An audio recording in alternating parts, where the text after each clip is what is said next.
Bonjour, moi c'est Noémie et je pense qu'on me connaît déjà maintenant depuis.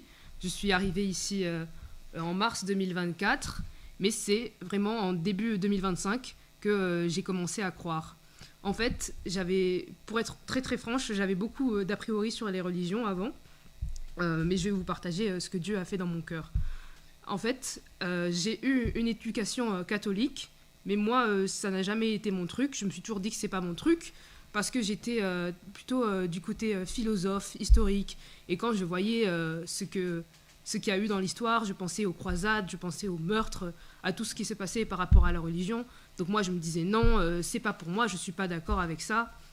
Ensuite, j'ai vu un film qui m'avait assez perturbée. C'est un film sur Martin Luther King. Non, Martin Luther, pardon. Et du coup, qui parlait du protestantisme et qui remettait en question les choses que moi, j'avais pas trouvé très bien chez les catholiques. Et en fait, après, j'ai compris que c'est juste que j'avais pas trouvé, la bonne approche. Et je trouvais ça intéressant. On m'a proposé, un jour j'allais à la médiathèque juste en bas et on m'a accosté dans la rue, on m'a parlé, du coup c'était Tina qui m'avait parlé de cette église, on me parlait de l'évangile de Jean. Et on m'a donné un petit cahier. On était censé parler juste pendant 10 minutes, mais au final on en a parlé pendant 1 heure.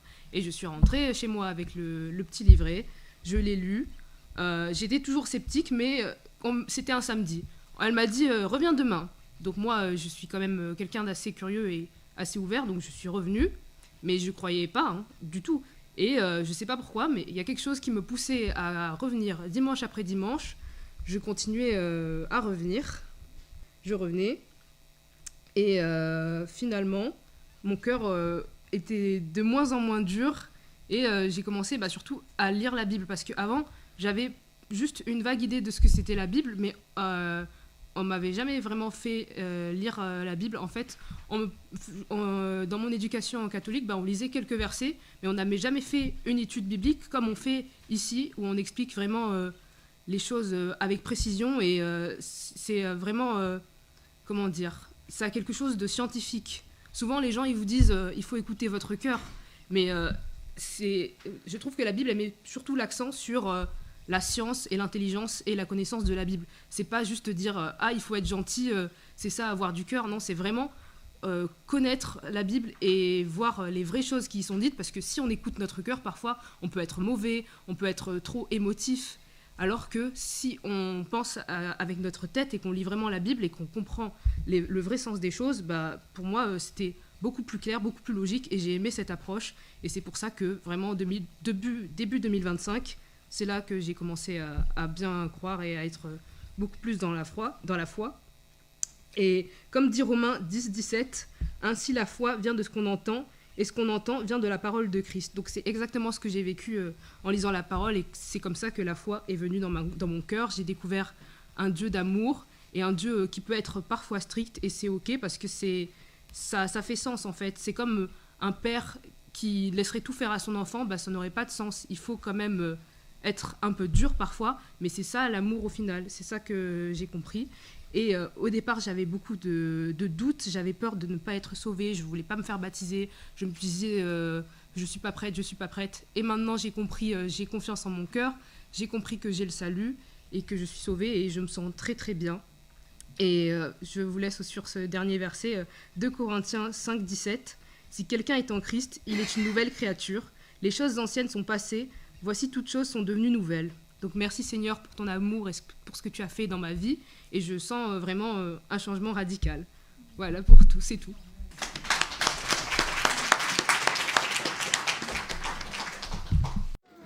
Alors, Noémie, est-ce que tu crois que Jésus-Christ est mort pour tes péchés?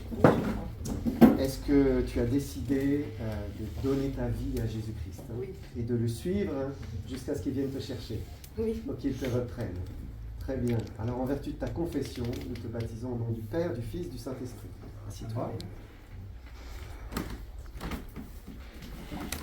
Ça va? Oui. Bouge le nez.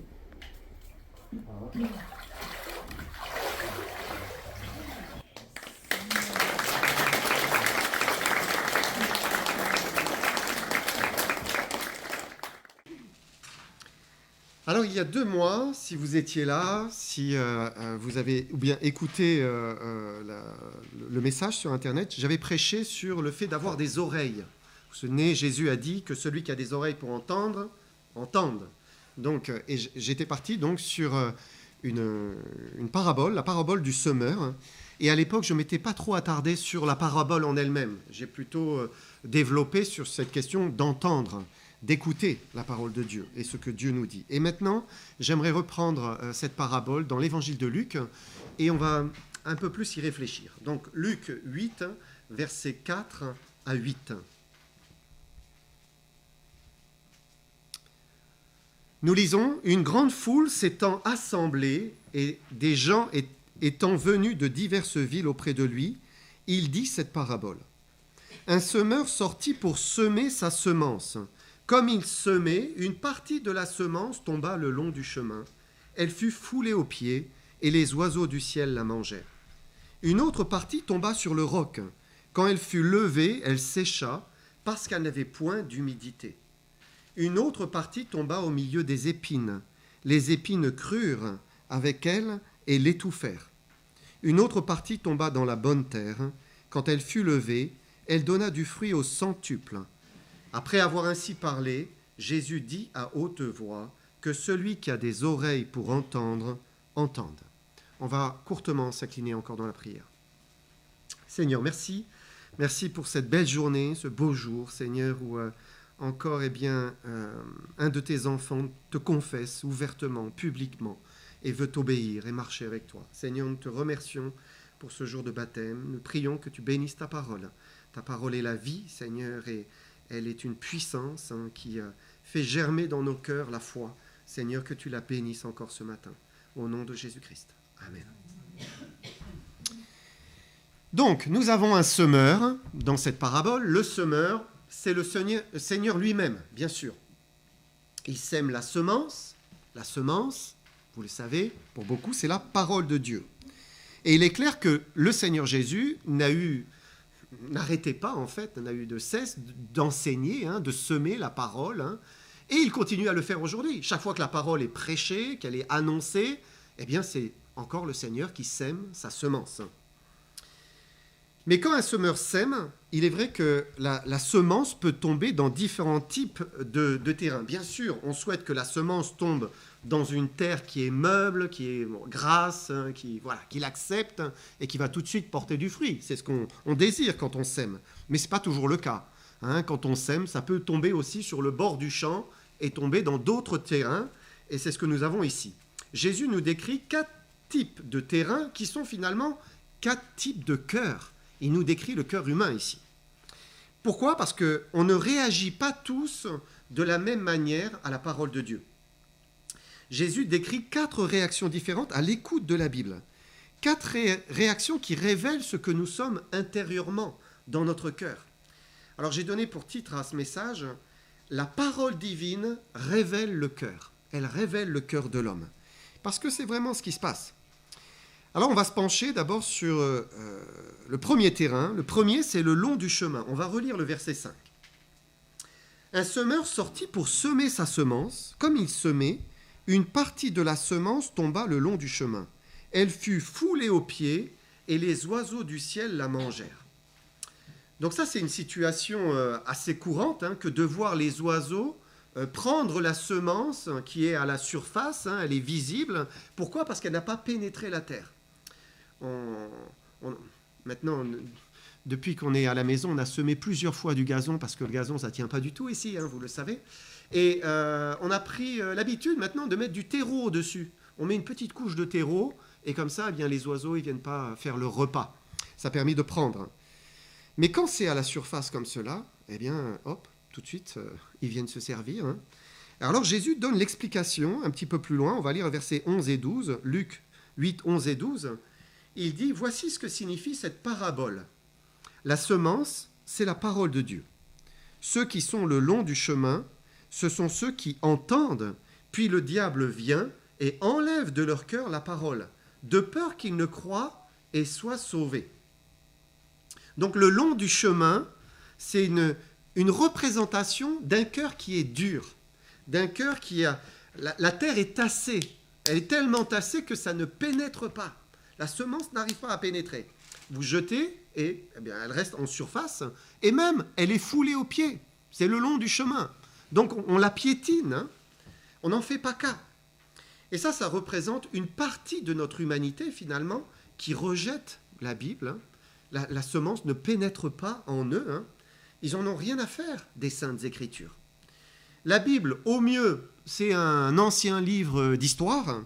Et puis, au pire, eh bien, c'est un livre qu'ils détestent, qu'ils rejettent. Hein. Ils n'en veulent pas. Même, ils sont prêts à le combattre. Ils la méprisent la Bible. Ils s'en moquent ouvertement. Ils sont rebelles. Le prophète Jérémie, dans l'Ancien Testament, c'est intéressant parce qu'il décrit finalement ce type de cœur. Jérémie 6, verset 10. Il dit « À qui m'adresser et qui prendre à témoin pour qu'on écoute ? Voici, leur oreille est incirconcise et ils sont incapables d'être attentifs. Voici, la parole de l'Éternel est pour eux un opprobre et ils n'y trouvent aucun plaisir. » Il dit, leur oreille, elle est incirconcise. Ça veut dire qu'elle n'est pas tournée vers l'alliance avec Dieu. Elle n'est pas dans l'alliance. En fait, ils n'en ont rien à faire de la relation avec Dieu. Et le résultat, ils sont incapables d'être attentifs. Voilà, ils n'écoutent pas, en fait. Hein. Et s'ils entendent, eh bien, ils n'apprécient pas cette parole divine, puisque nous lisons, ils n'y trouvent aucun plaisir. Et même plus, la parole de Dieu est pour eux un opprobre, c'est une honte. Voilà, c'est digne de mépris.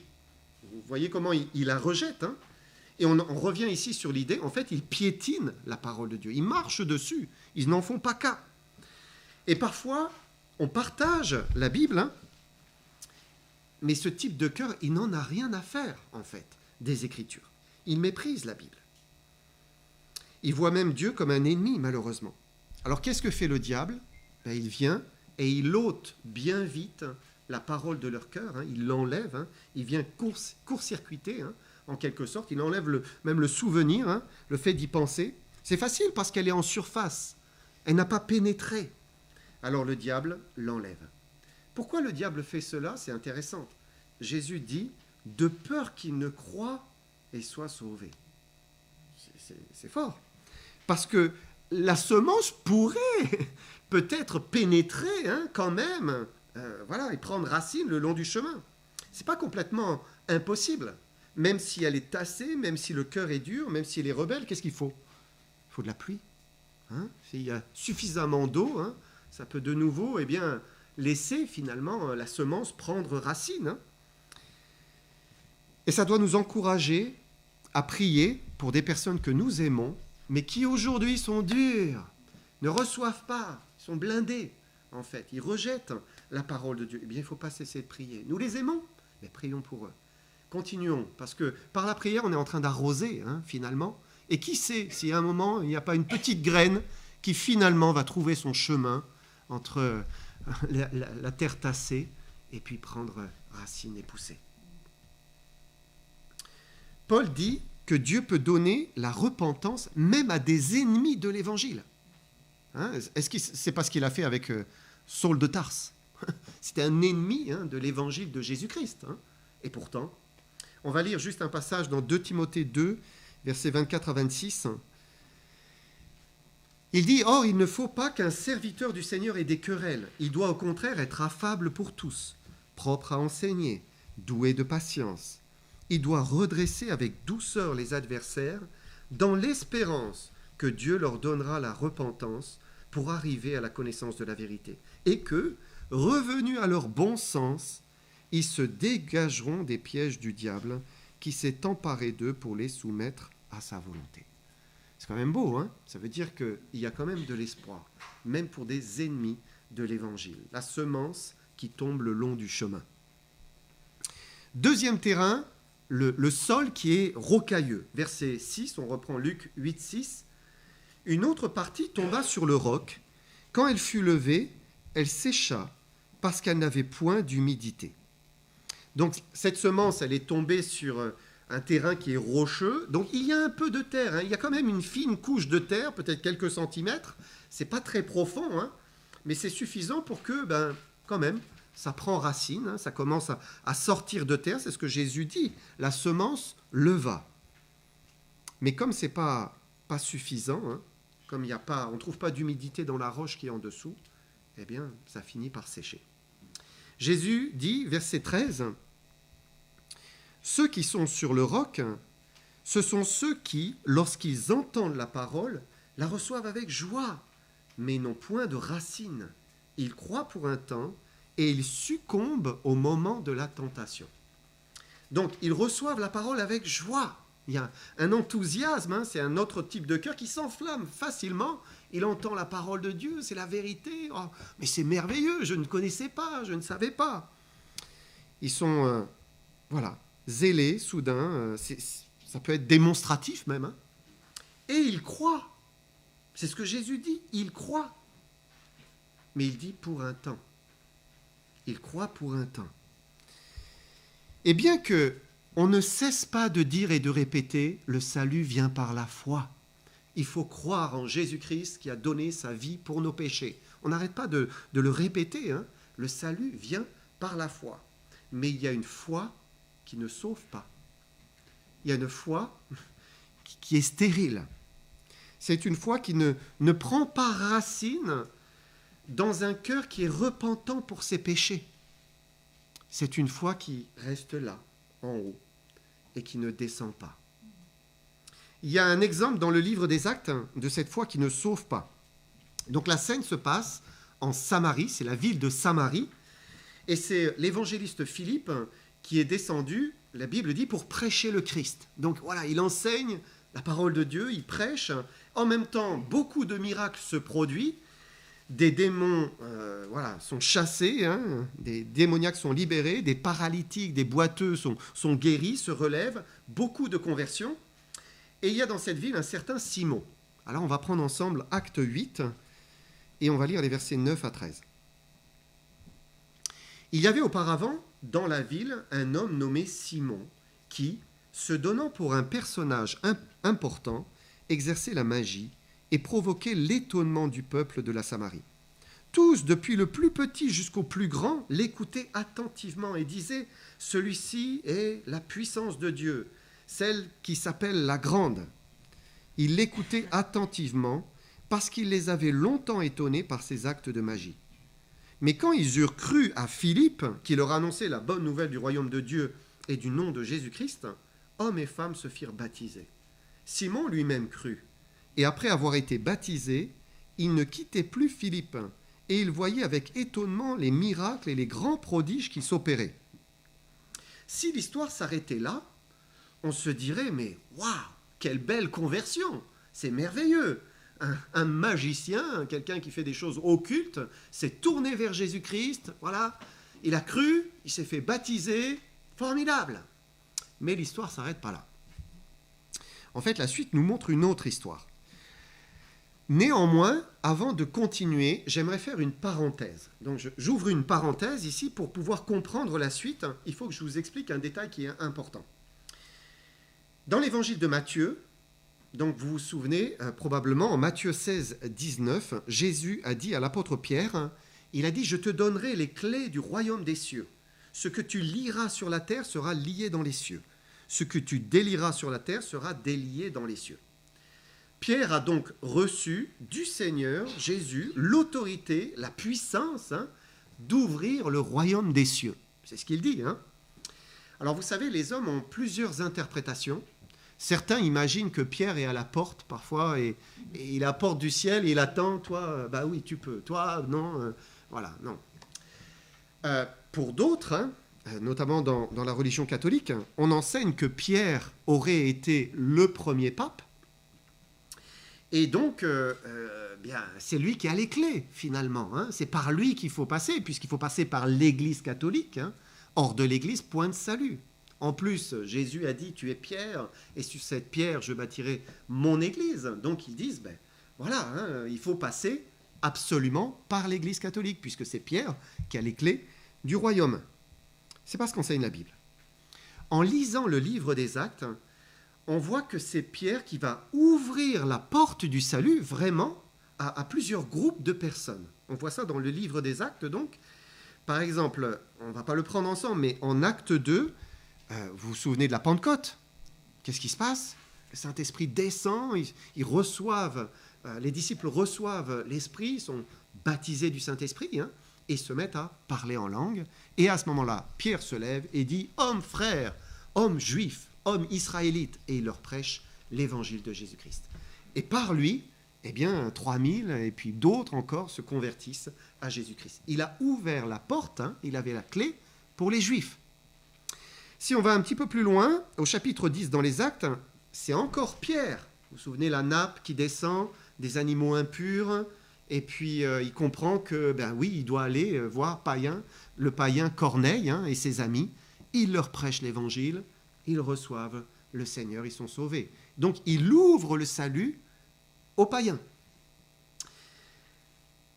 Et dans notre passage d'Acte 8 que nous venons de lire, hein, en fait, il ne s'agit pas des Juifs, il ne s'agit pas des païens, il s'agit de la ville de Samarie.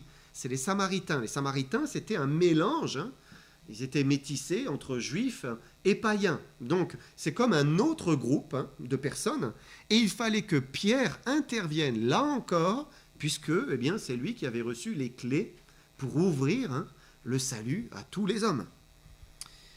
Maintenant que nous savons cela, on peut reprendre notre passage. Acte 8, on va lire la suite, versets 14 à 17.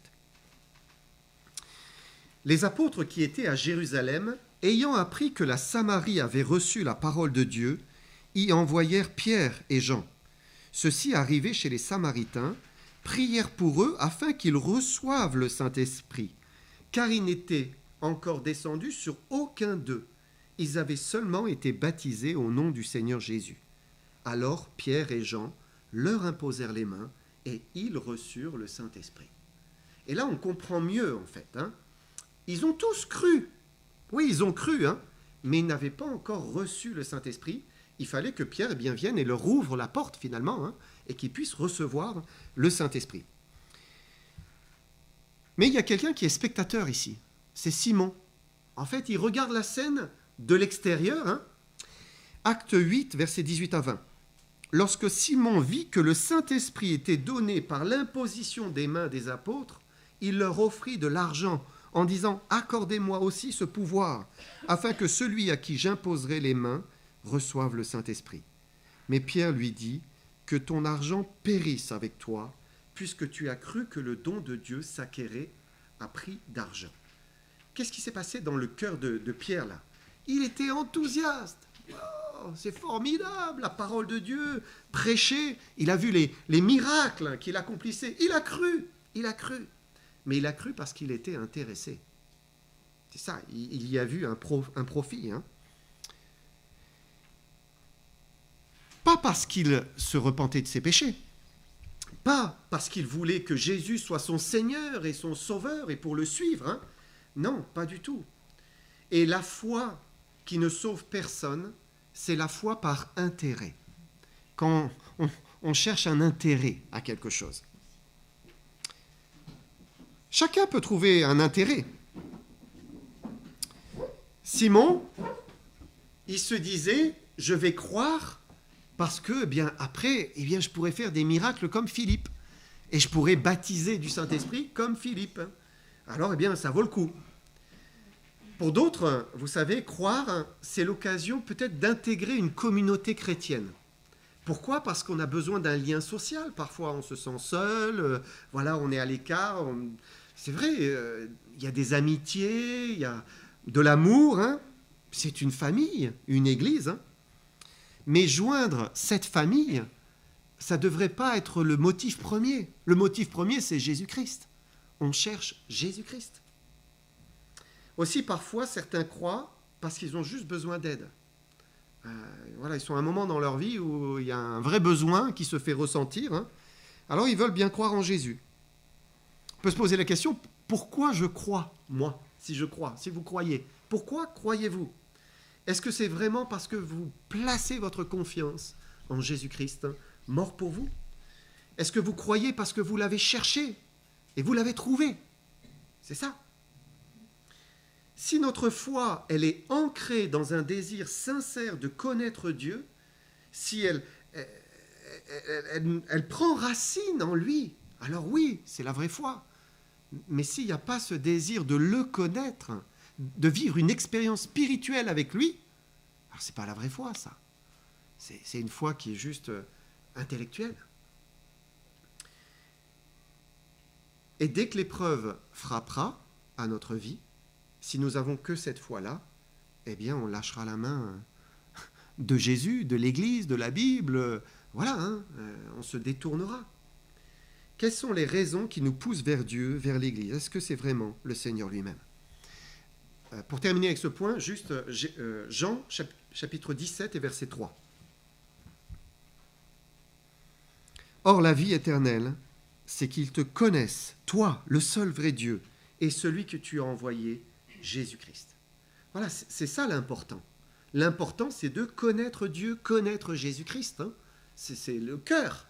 Si ce n'est pas cela qu'on recherche, on ne peut pas accéder à la vraie foi. La foi, elle est en Jésus-Christ. Troisième terrain, c'est le sol épineux. Donc on revient dans Luc 8, verset 7. Une autre partie tomba au milieu des épines. Les épines crurent avec elles et l'étouffèrent. Et c'est certain, une terre qui est remplie de mauvaises herbes, de ronces, d'épines, eh bien, ce n'est pas propice pour faire germer la semence. La parole de Dieu, eh bien, n'arrive pas à porter le fruit dans ce type de terre. Jésus dit, verset 14, il dit, ce qui est tombé parmi les épines, ce sont ceux qui, ayant entendu la parole, s'en vont et la laissent étouffer par les soucis, les richesses, les plaisirs de la vie. Et ils ne portent point de fruits qui ne viennent à maturité. Alors ici, ce n'est pas une question de fatalisme, mais c'est plutôt une responsabilité de la personne. Jésus dit qu'après avoir reçu la semence, ils s'en vont et la laissent étouffer. Donc c'est eux qui la laissent étouffer, ils sont responsables. Ils ne laissent pas la semence se développer, en fait. Au contraire, ils la laissent étouffer, d'abord par les soucis. Plutôt que de s'attacher à ce qu'ils ont entendu, plutôt que de mettre leur foi dans la parole de Dieu, eh bien, ils vont laisser les problèmes les submerger dans leurs pensées, dans leur cœur. Combien disent, on en rencontre tout le temps, des personnes qui sont dans la vie active, très occupées, et on leur dit, oui, mais je pense, je lirai la Bible à la retraite. Une fois que j'aurai bien réglé ma vie, que voilà, j'aurai plus de temps à moi, etc. On remet à plus tard, et puis on laisse les difficultés là, en fait, nous submerger. Alors que Dieu dit justement, venez à moi, vous tous qui êtes fatigués et chargés, je vous donnerai du repos. Alors qu'il nous dit, déchargez-vous sur lui de tous vos soucis, car lui-même prend soin de vous. Donc, voilà, c'est maintenant qu'il faut venir à lui. Pourquoi remettre à demain? Jésus parle aussi des richesses, des plaisirs de la vie qui viennent étouffer la bonne semence. Et parfois, la Bible, elle parle, elle touche. Peut-être elle a commencé à prendre racine en nous, mais elle ne peut pas amener un fruit à maturité parce que le cœur est partagé. Il y a la quête de l'argent, la quête des plaisirs qui sont trop forts. Nombreuses sont les personnes qui écoutent, qui sont touchées, et qui finalement reprennent le cours de leur vie sans recevoir le salut. Au début, peut-être il y a un embryon, un petit fruit qui commence à pousser. C'est un peu comme notre citronnier 4 saisons. On a un citronnier 4 saisons dans le jardin. Tous les fruits qu'il porte, c'est des embryons qui tombent. Ça fait 10 ans qu'on l'a, on n'a pas la main verte, je peux vous le dire, vraiment pas. Ben, certains, c'est pareil. On te dit, oh, on sent le fruit, là. Ça... Non. Et non. Et non. Ils sont touchés, mais très vite, c'est étouffé. Parce qu'ils laissent tout le reste venir submerger à leur cœur. La semence de la parole de Dieu qui tombe dans nos cœurs, quand nous l'écoutons, quand nous la lisons, quand nous la méditons, c'est un révélateur de qui nous sommes. La parole divine révèle notre cœur à tous. Elle révèle notre attachement, notre intérêt, ou bien, notre indifférence, même notre rejet parfois. Alors pour terminer, 4e terrain, la bonne terre. Luc 8, 8. Une autre partie tomba dans la bonne terre. Quand elle fut levée, elle donna du fruit au centuple. Voilà, c'est une terre là qui est fertile et c'est un miracle. Hein. Elle produit au centuple. Verset 15, ce qui est tombé dans la bonne terre, ce sont ceux qui, ayant entendu la parole, avec un cœur honnête et bon, la retiennent et portent du fruit avec persévérance. Donc c'est la parole de Dieu qui révèle vraiment le cœur. Hein. Comment réagit-on à l'écoute des Écritures? Comment réagit-on? Qu'est-ce qui se passe en nous?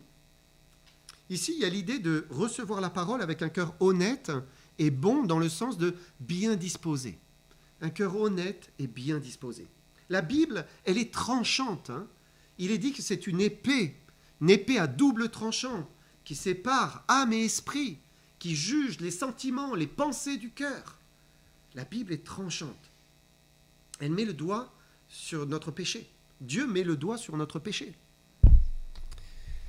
C'est pour cela qu'il est dit, hein, on dit souvent, la Bible vous éloignera du péché ou le péché vous éloignera de la Bible. Parce que c'est comme les deux mêmes pôles d'un aimant, vous savez, vous n'arrivez pas à les coller parce qu'ils se repoussent. Hein. Eh bien, la Bible est comme cela. Elle repousse le péché dans nos vies, ou bien nous repoussons la Bible de nos vies et nous laissons le péché dans nos vies. Alors comment réagit-on devant les Saintes Écritures? Le cœur honnête et droit, hein, bien disposé, eh bien, il ne se défile pas devant la parole de Dieu. Dieu nous met en pleine lumière, il nous éclaire, il éclaire nos vies, il dévoile tout ce qui est caché dans notre cœur, les recoins de notre cœur. Et le cœur honnête et bon, eh bien, il va accepter cette lumière. Voilà, Dieu me montre ce qui ne va pas, il accepte. J'ai mal agi. Voilà, là je rentre dans un désir d'une relation personnelle. J'ai mal agi, j'ai péché contre toi. Pardonne mon péché. Je crois que Jésus-Christ est mort pour moi. S'il te plaît, lave-moi par le sang de Jésus-Christ.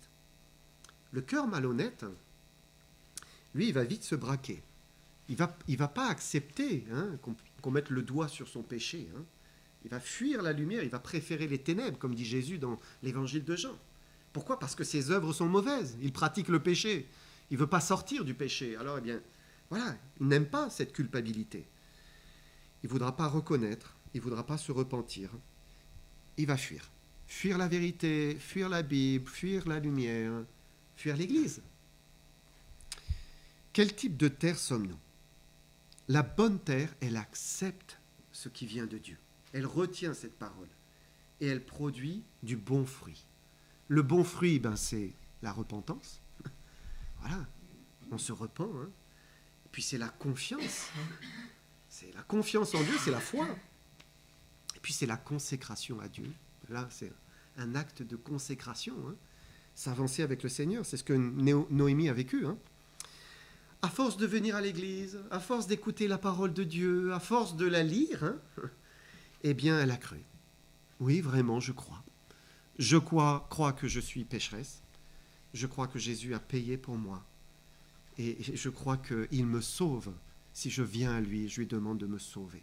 Seigneur, pardonne-moi, sauve-moi. Et Dieu l'a sauvé. Dans la deuxième épître aux Corinthiens, je vous lis simplement un verset.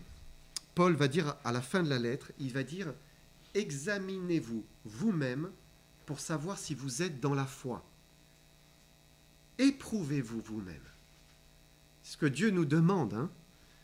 Où vous en êtes avec le Seigneur? Est-ce que vous pouvez dire « Oui, je suis au Seigneur, j'ai une relation personnelle, je le connais personnellement » ou bien Dieu reste très abstrait, très lointain.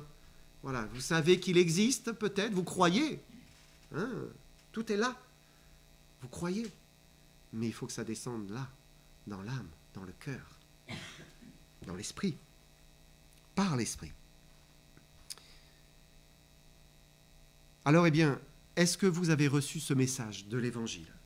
Est-ce que vous croyez de la foi qui sauve? Est-ce que votre cœur est honnête et bien disposé?